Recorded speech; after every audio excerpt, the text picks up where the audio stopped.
Alright, so good day everyone. So this video, we will discuss system of nonlinear equation. So basically, this is the last lesson na coverage ng midterm exams. So in this video, we will discuss thoroughly how what is the system of nonlinear equation, how to determine if the equation is linear or not. We will discuss how to find the points of intersections between two equations. Yan. So, yun yung discuss natin dito. So, sa system of nonlinear equation. So, first, discuss muna natin, how do we find out if how do we find out if we are dealing with linear or nonlinear equation? So, so let's say for example, so we have x plus 1 equals 10. This is linear. Alright, so magbibigay muna ako ng example. So, x plus y equals 10. This is linear equation. Alright, for example, 3x minus 5y equals 0. This is also linear equation. Alright, so next, for example, 3x squared plus y squared equals 1. Now, this is a different one. So, this is non-linear equation. Non-linear equation. So, let's have another one. So, let's have 3y squared plus x equals negative 3. This is also a non-linear equation. Non-linear equation. Alright, so now, how do we identify if the equation we are dealing with is linear or non-linear? Alright, so tingnan nyo lang. So, for example, sa example number 1, this is example 1, 2, 3, and 4. Tingnan nyo lang kung ano yung degree ng polynomial or ano ba yung degree ng equation natin. So, for example, in equation number 1, as you can see, yung walang exponent yung mga variables natin. So, when we say variables, ito yung mga letters. Okay? So, as you can see, dito sa example 1 natin, walang kasamang variable, walang kasamang exponent. So, it means na yung exponent ito is 1. So, if the highest exponent the highest degree of the equation is 1, then we are dealing with linear. So, lagay ko dito. So, if the highest degree, so highest degree, kapag sinabing degree, automatic highest na siya. So, if the degree of the equation is 1.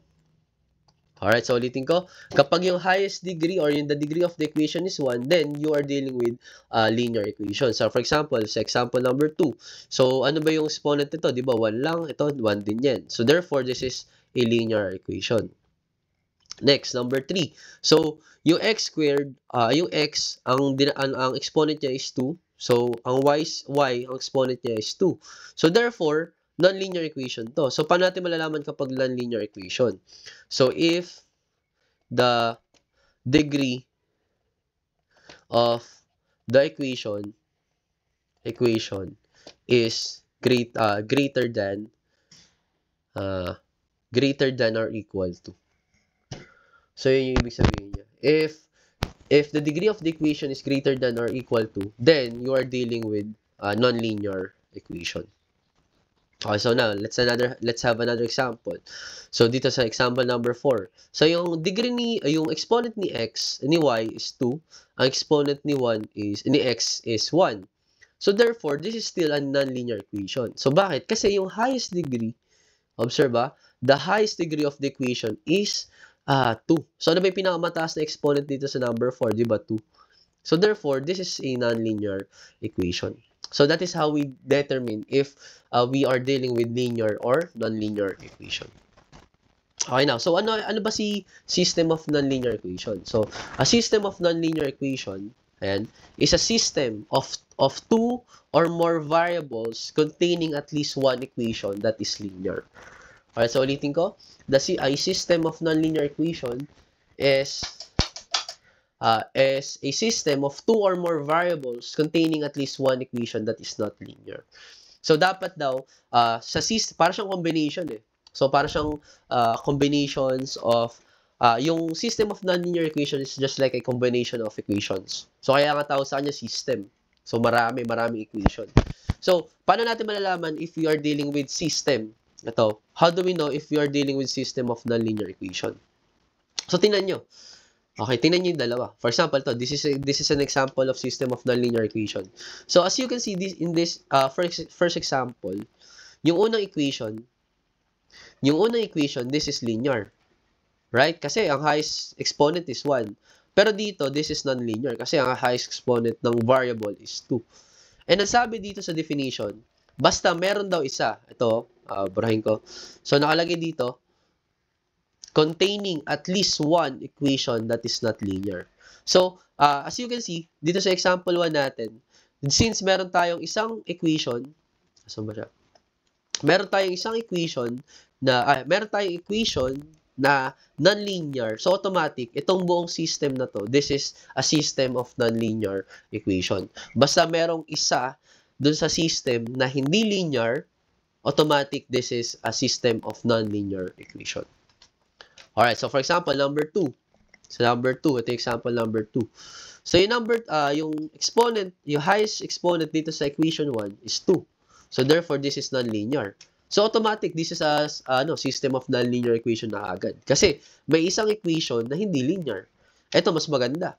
Dalawa, both of the equation are not linear. So, automatic, si number 2. Alright, so si example number 2, this is an example of system of nonlinear equation. So, basically, these two examples are examples of system of nonlinear equation. Alright, so sir, ano yung sinosolve natin sa system of nonlinear equation? So, a system of nonlinear equations composed of first degree and second degree equation. The solution, so ito yung sinosolve natin. The solution of a system when graph can be determined by its number of points of intersection. So, basically, class, when you are given a system of nonlinear equation, for example, ito yung binigay sa inyo. Binigyan kayo ng equation, ng system of nonlinear equation. Ito, sa example number 1. So, if someone asks you to find the solution for this system of nonlinear equation, basically, sinasabi nila, saan nagtagpo yung mga equations na to? So, ano yung points of intersection? So, saan nagtagpo yung dalawang equations na to? So, para mas maganda, I prepared a GeoGebra nung graph nung dalawang equations na to. So, ito siya.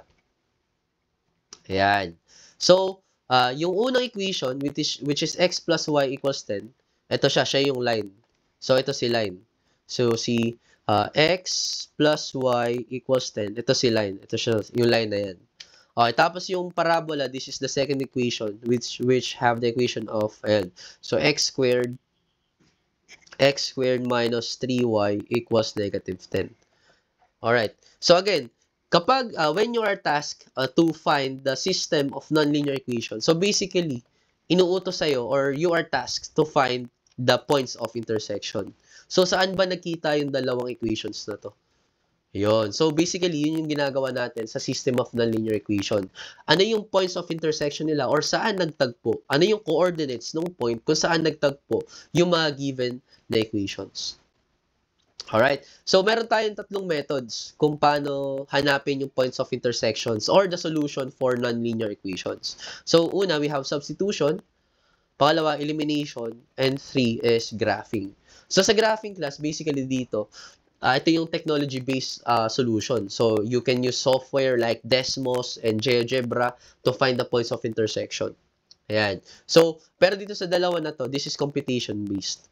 So, sa substitution and elimination, nagko-compute tayo dito. Alright? So, discuss natin, ano ba yung mga possible types of solution for points of intersection of parabola and a line? So, observe nyo to So, we have a line and a parabola dito sa tatlong cases. So, since dito sa una, okay? Dito sa una nating example, dito sa unang example natin, hindi nagtagpo yung parabola tsaka yung line. So, therefore, walang solution. Wala silang point of intersection So, therefore, wala din siyang solution. Alright, so dito, isang beses lang nagkita. Yung parabola tsaka line. So, therefore, isa lang yung solution. Okay, sa parabola. Dito sa pangatlong case, dalawang beses nagtagpo. So, ibig sabihin, two solutions. Ayan. So, ganyan yung mga possible na sagot kapag parabola in a line. So, paano kapag circles in a line? So, parehas lang din. So, dito sa example number 1, hindi nagkita or hindi nagdikit si circle tsaka si line. So, therefore, walang solution. Sa example number 2, nagtagpo sila isang beses. So, therefore, one solution. So, dito sa pangatlong example, nagtagpo sila dalawang beses. So, automatic, dalawa yung solutions. Ayan. Okay, so ito yun. Hanggang 4 pwede yan eh. So ito, possible types of solution for points of intersection of an ellipse and a circle. So dito, as you can see, sa example number 1, hindi nagkita yung ellipse sa yung circle. So therefore, walang solution. Eh dito, ilang beses sila nakita? So isang beses. Ayan. So therefore, one solution. Alright, so example number 3, dalawang beses nakita. So dito sa point na to, tsaka sa point na to. So therefore, dalawa yung solutions. Okay, so dito, 3 solutions. So we have this point, and this point. So tatlong beses nagkita sa ellipse saka si circle. So therefore, 3 solutions. And dito sa panglimang example, 4 na beses nagkita. Yan, so 4 times sila nagkita. So therefore, 4 yung solutions. So, ganun lang yun. So, ganun lang ginagawa natin sa system of nonlinear equations. So, kapag nagtagpo sila, automatic may solution. Pag hindi sila nagtagpo, therefore, walang solution. So, ilan ang solution sa isang system of nonlinear equation? Depende kung ilang beses sila nagtagpo. Ayan. Okay, now, mag-sample tayo. Sample tayo. So, katulad sinabi ko kanina, ito. Alright. Katulad ng sinabi ko kanina, may 3 tayong methods. Diba? Saan ba yun? Okay, so meron tayong 3 methods. Methods of finding the solution. Sulat ko na nga. So, there are zoom out ko na. Okay, so there are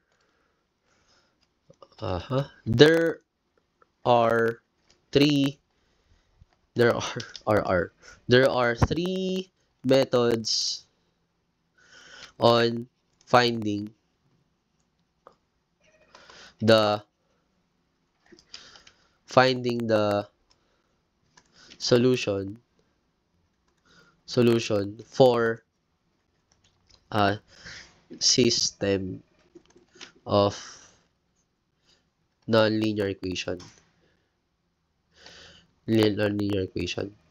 So meron tayong 3 method. So yung una, we have the elimination, substitution.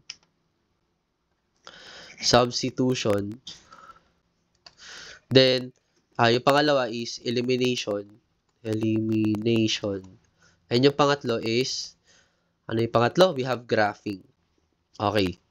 So, sa substitution class, makinig. Ito, yung substitution tsaka elimination, both of these are computation-based.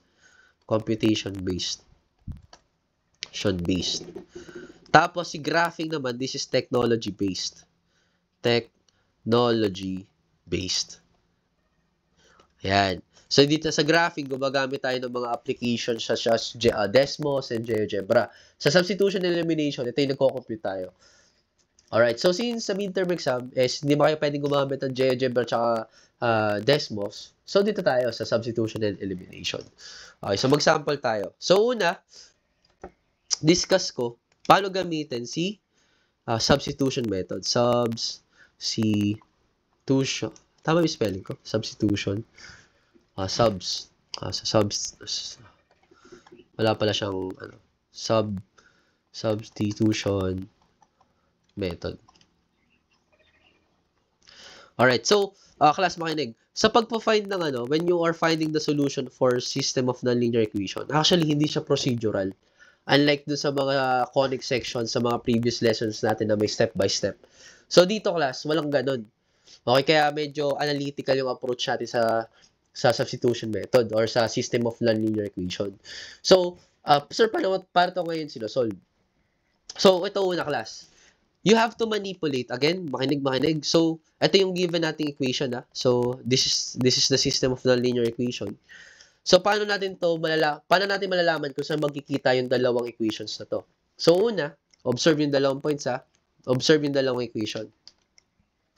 Observe the two equations. So, ang gagawin natin, we have to manipulate these two equation in order to create an equation na isa lang yung variable. So, ulitin ko So, imamanipulate natin or paglalaruan natin yung dalawang equations na to para makagawa tayo ng isang equation, isang bagong equation, wherein isa lang yung variable. So, paano ibig sabihin nun? Paano isa lang yung variable? So, observe sa equation number 1 natin, ito, equation number 1, equation number 2. Ilan yung variable? So, we have y and x. So, ito, dalawa variables dyan. Tapos dito, ilan yung variable? So, we have x squared, x tsaka y. So, dalawa din yung variable. So, dapat makagawa tayo ng isang equation na isa lang yung variable. Okay, so paano? Ito, by substitution method. Okay, so observe class yung equation number 1 natin, ito. Yung equation number 1 natin, nasabi, y is equals to negative x plus 2. Alright, so y is equals negative x plus 2. Si y daw, ito daw yung katumbas niya kay x terms. Yan daw yung katumbas niya.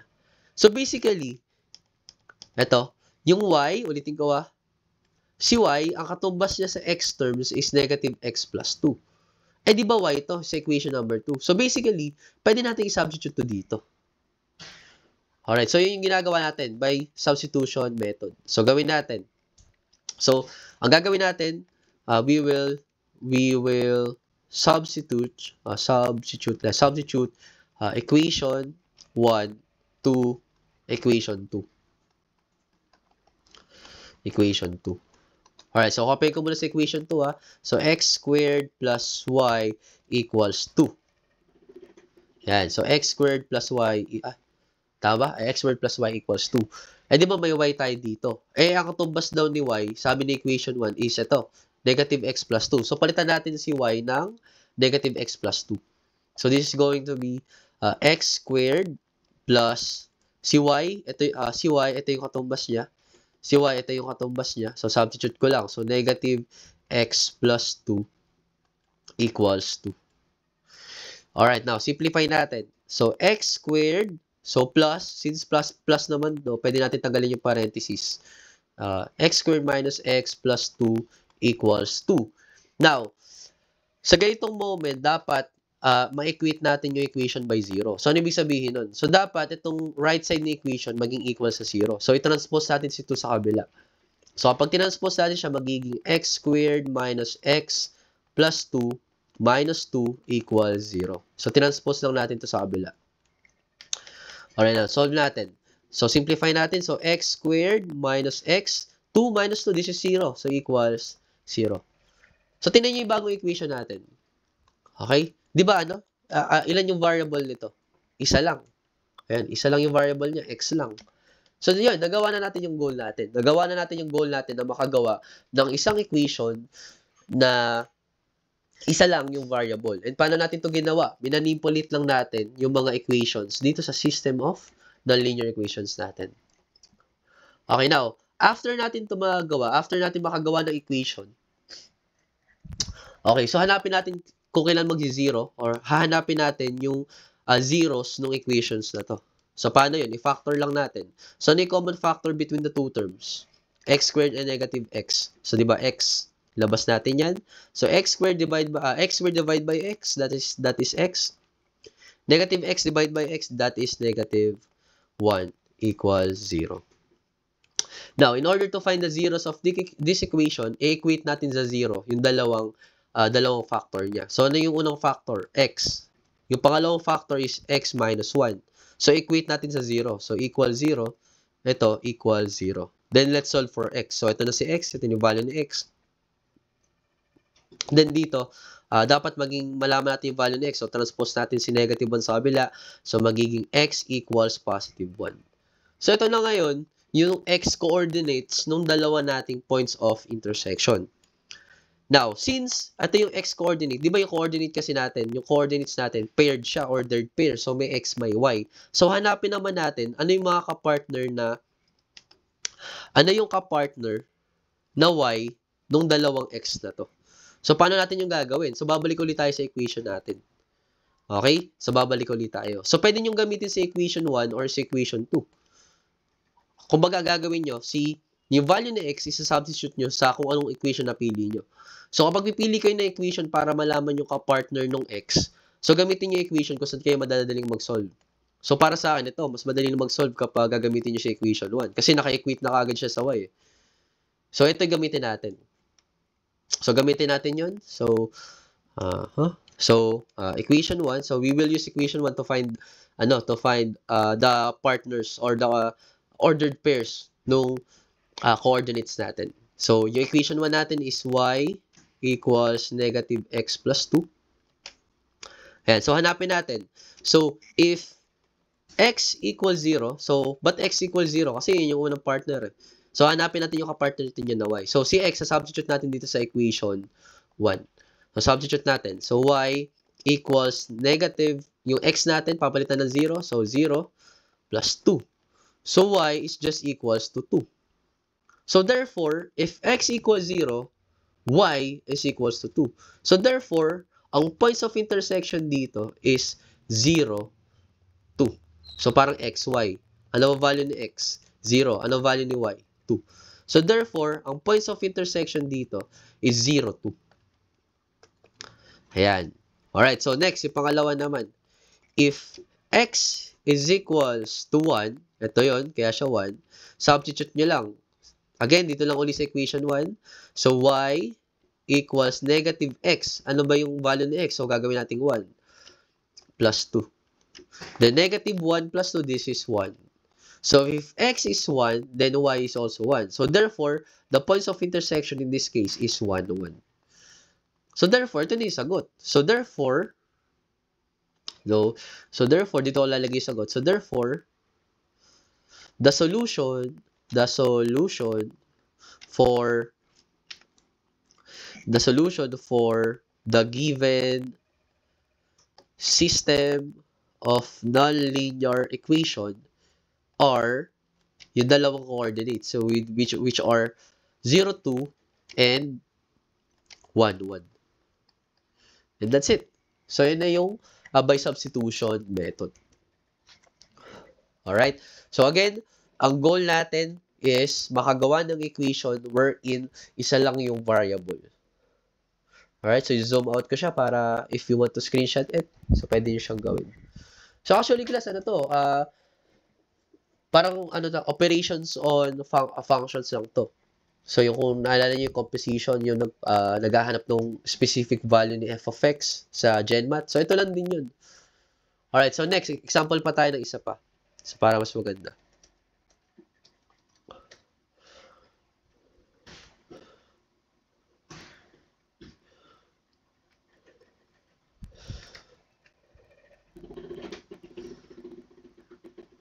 Ito, by substitution pa rin gagamitin natin dito. By substitution pa rin. Ayan. Okay, wait lang, class. Wait lang.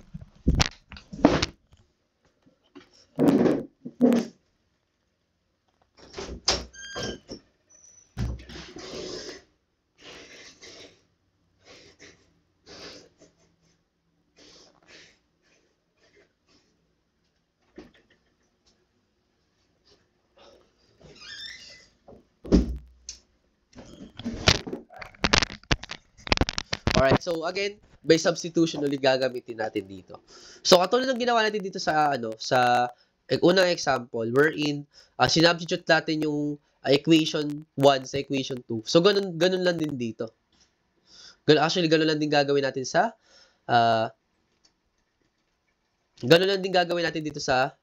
example number 2.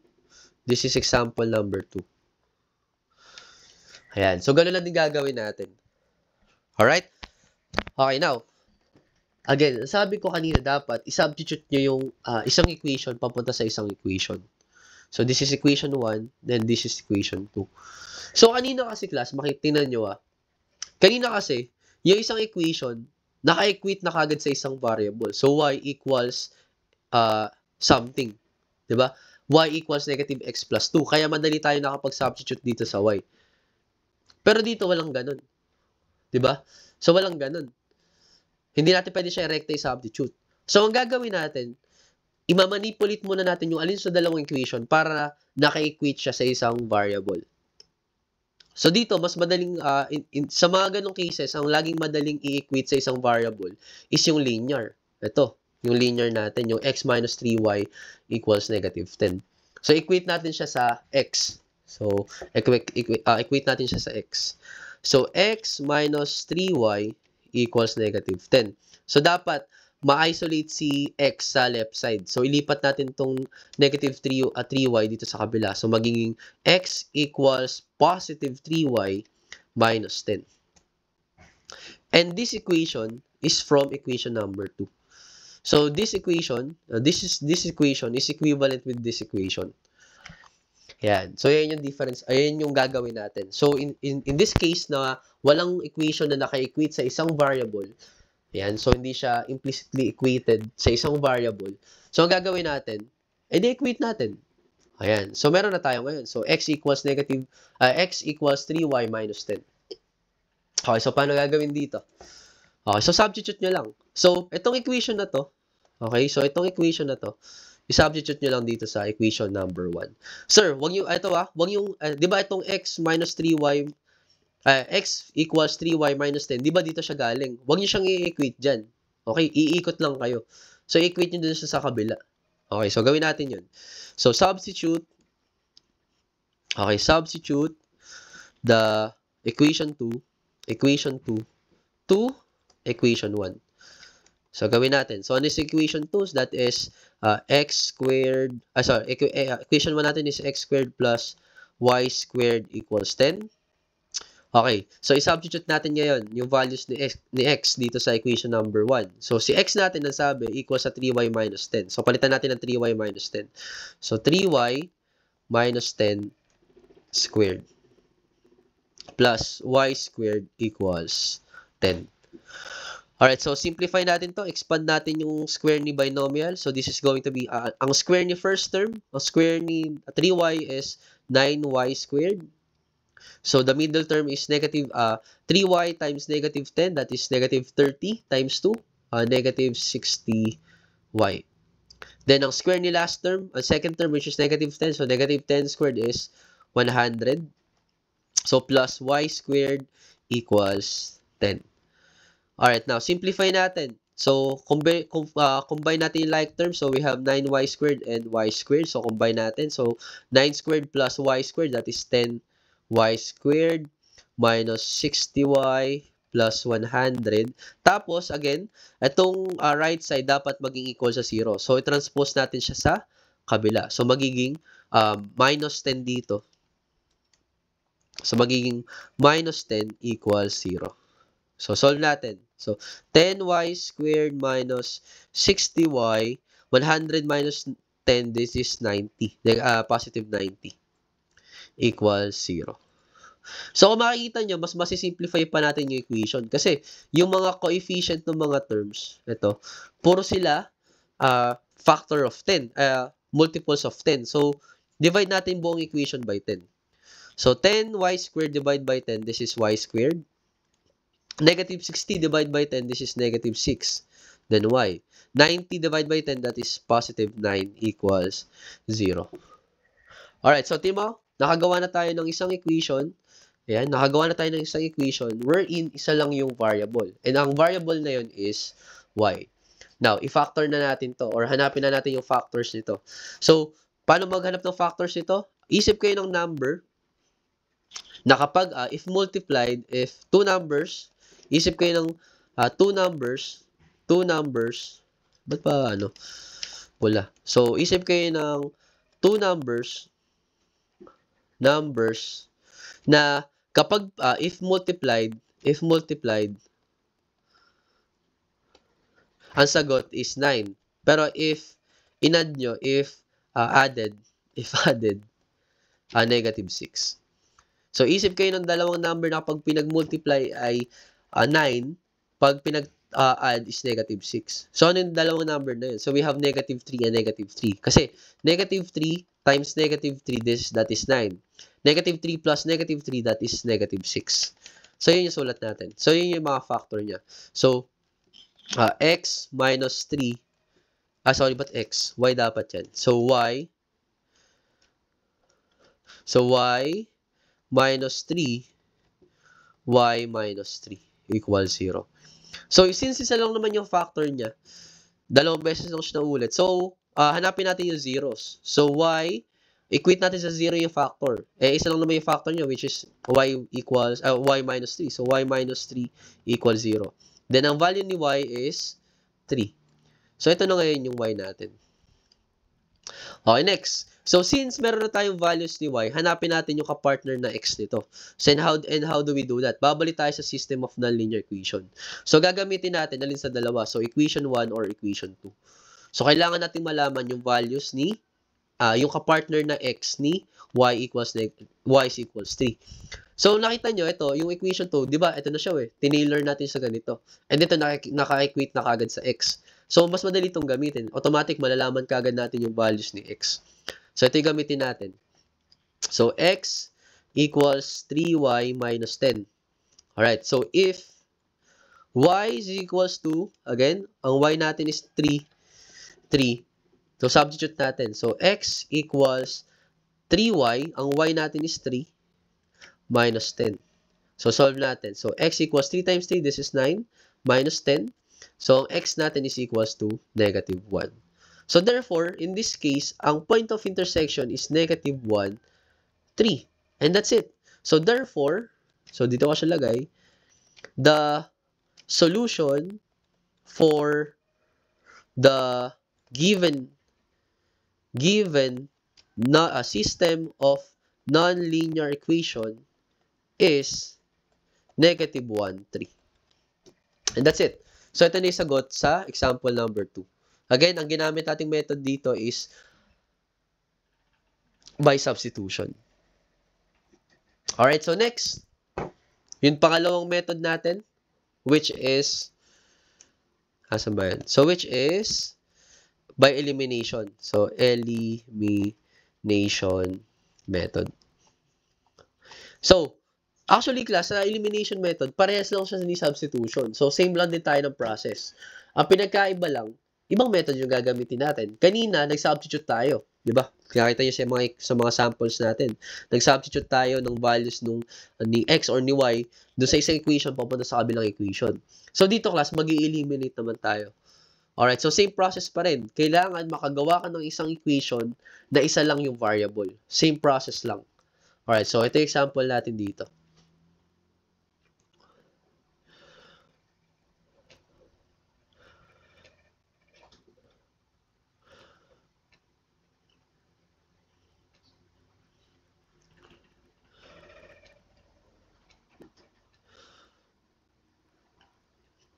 Alright, so ito yung example natin.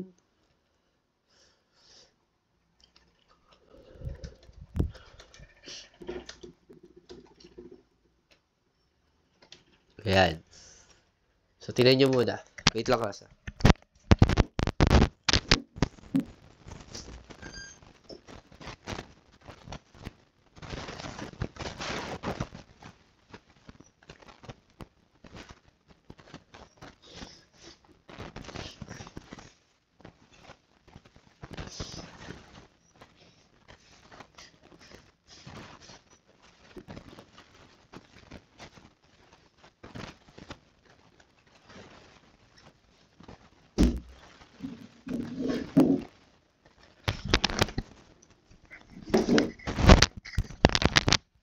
So, ito again yung given natin na system of nonlinear equation. So, x squared minus 6x plus y squared plus 2y equals 15. And yung pangalawa is x squared minus 6x minus 2y equals 3. So, actually, class, itong elimination method, mas masasarap tong gamitin or mas madali tong gamitin kapag yung equations dun sa system of nonlinear equations ay puro nonlinear. So, di ba napansin nyo, this is nonlinear, tapos ito nonlinear din. Dito sa substitution, yung isa, linear, ito nonlinear, ito linear. Dito sa pangalawa, ito linear, ito nonlinear. Okay, so si elimination naman, mas madali siyang or mas applicable siya, mas maganda siyang gamitin kapag parehas na nonlinear equations, yung mga equation doon sa system of nonlinear equations natin. So, mas madali siyang gamitin dito. So again class, ang goal natin is makagawa tayo ng equation na isa lang yung variable. Kasi kanina by substitution na ginagawa natin, ine-equate natin sa isang variable o sa isang ine-equate natin sa isang variable yung isang equation. So for example, kunyari ang approach natin dito is substitution. So itong equation number 2. Okay, so i-equate ko siya sa, let's say, sa y. So, x squared, sample lang to assuming na gagamitin natin ay substitution. So, x squared minus 6x minus 2y equals 3. So, i-equate ko siya sa y. So, gagawin ko, x squared minus 6x minus 3 equals 2y. So, in-isolate ko si y sa kaliwa. So, divide ko both sides by 2. Then, therefore, y is equals to x squared minus 6x minus 3 over 2. So, ito yung bago nating equation. So, from equation 2. Ang gagawin natin ito, isa-substitute natin sa lahat ng y. Okay, kung again, if by substitution na gagamitin natin, yung y na to, isa-substitute natin dito. So, imagine nyo dito, kapag sinubstitute natin si y dito sa y squared, mag-i-square pa tayo ng trinomial. Yan, tagal yan. Di ba? Ang tagal yan. So, hindi siya applicable sa mga ganitong cases. So, mas madaling gamitin dito si elimination. And ayun, so paano ba natin ginagamit si elimination? Okay, so paano natin ginagamit si elimination? So, ganito. Again, ang goal natin, same pa rin. Makagawa ng equation na isa lang yung variable. So, tingnan nyo observe. Observe ng maigi. Okay. Ano yung terms na meron sa equation 1 tsaka meron din sa equation 2? So, parehas silang may x squared, di ba? Parehas silang may negative 6x. Alright, di ba parehas silang may ganyang terms? So, what if isubtract natin si equation 1 by equation 2? Gawin natin yun. So, basically, sulat lang natin. So, x squared minus 6x plus y squared plus 2y equals 15. Tapos, equation 2, i-minus natin. Equation 1 minus equation 2. So, pagtapat-tapatin natin yung magkakamukha ng yung mga like terms. So, x squared minus 6x. Since wala namang y squared dito, so space dyan. So, minus 2y equals 3. Ayan. So, substitute natin. I-subtract natin. And kapag sinubtract natin to class, ang mangyayari, mai-eliminate lahat ng magkakamukha ng terms. Ulitin ko, mai-eliminate lahat ng magkakamukha ng terms. So, paano yun? So, gawin natin So, x squared minus x squared, that is 0. So, 0 na to. Eliminated na yan. So, negative 6x minus negative 6x, eliminated din to. So, negative 6x minus negative 6x is 0. Then, y squared minus 0, that is y squared. Then, 2y, ito 2y minus negative 2y, that is 4y. Equals 15 minus 3, that is 12.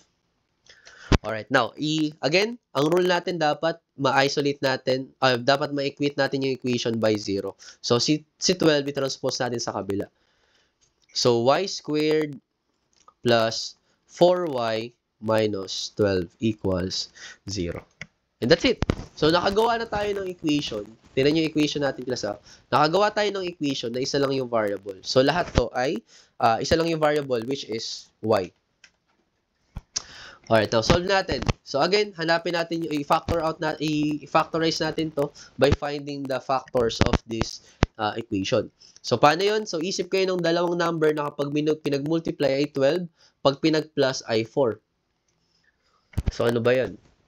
Pag pinag-multiply ay 12, negative 12. Pag pinag-plus ay 4. So, pwede si negative 6. Tsaka, positive 6, tsaka 2. Natin. Sorry. So, ano yung dalawang numbers na yun? So, we have positive 6, tsaka negative 2. So, times natin. So, 6 times negative 2, that is negative 12. 6 plus negative 2, that is 4. So, ito na yung factors niya. So, ang factors nito is y plus 6, y minus 2 equals 0. Now, same process. Equate natin sa 0 si mga factor. So, dito, ang unang factor is y plus 6 equals 0. Sa kabila, y minus 2 equals 0. So, solve for y. So, y dito will be equals to negative 6. Transpose lang natin yung positive 6 sa kabila. So, dito y is equals to 2. Ito na ngayon yung mga y terms, ay mga y intercept. Tama ba? Tama. Y-intercept nung, sorry. Ito na ngayon yung y-coordinate nung mga points of intersection natin. So, alam niyo na isusunod na process. After nito, you have to find kung ano yung mga kapartner nitong x. So, paano yung gagawin yun? So, pili kayo ng equation dito. So, saan ba kayo mas madadali ang mag-substitute ng y? So, dito ba? Dito, dalawa yung y eh. So, dito, isa lang. So, ito na lang, no? Yung equation number 2. So, equation number 2, substitute natin yung values ni y. So, copying ko sa equation number 2. So, x squared minus 6x minus 2y equals 3. So, if x equals negative 6, so i-substitute natin. So, x squared minus 6x minus 2y, ang y natin is negative 6, equals 3. Now, substitute na, simplify natin. So, x squared minus 6x, negative 2 times negative 6, that is positive 12. Then, ito, i-transpose natin sa kabila. So, magiging minus 3 equals 0.